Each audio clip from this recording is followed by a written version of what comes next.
Even now that he's passed, I try and make sure that that is not all that we remember about him, is that he died of stomach cancer, that he was a person, the love of my life, amazing father to these children, an amazing friend.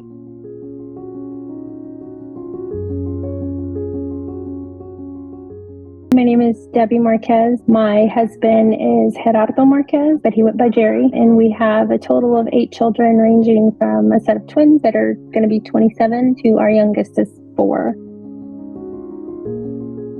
My husband originally was from Mexico, and he just turned 47 in March. He worked as an ER technician for over 20 years, and he absolutely loved what he did. He loved the adrenaline. He loved helping people. He took a lot of pride in that. And he was just an amazing father, an amazing husband. And I'm sorry if I cry. He was just an amazing person. He just lived his life full of joy.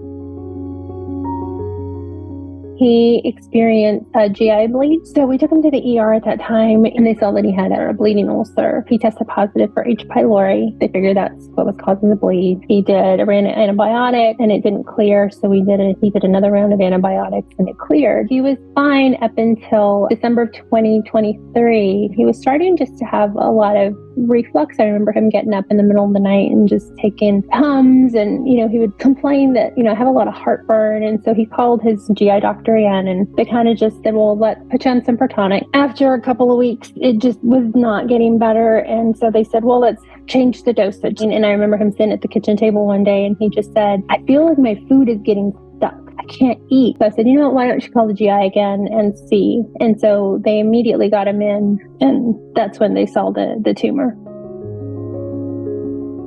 We had his PET scan the following week, and then he went in for his ultrasound endoscopy. They said it looks like he's stage 3. So we kind of breathed a little sigh of relief. We met with the surgical oncologist again, and he said, here's the plan. We're going to go ahead and start chemotherapy. He's going to do 6 rounds, and then we'll do an exploratory laparotomy. He did all of that. Everything looked fine.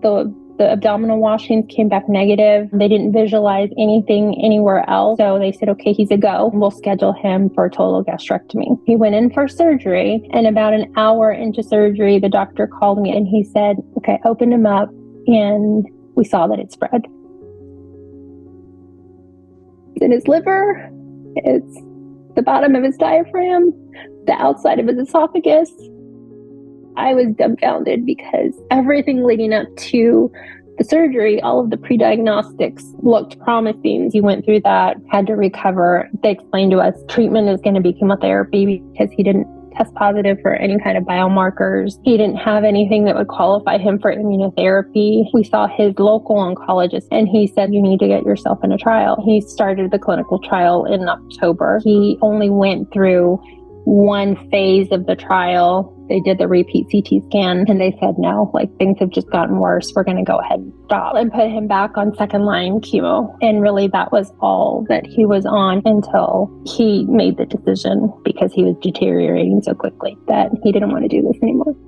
It was just important to me that I express he didn't lose his fight. In the end, he won, because he's no longer suffering. He's no longer in pain. He's no longer miserable living with this disease every single day. My biggest suggestion as a caretaker is ask the questions. Don't be afraid. Don't be afraid to be a bother. Don't be afraid to be that patient, because in the end, it's your loved one's life that's at stake. You are their biggest advocate. Pray a lot for strength, because this is going to take every ounce of strength, mentally, physically, emotionally, that you have.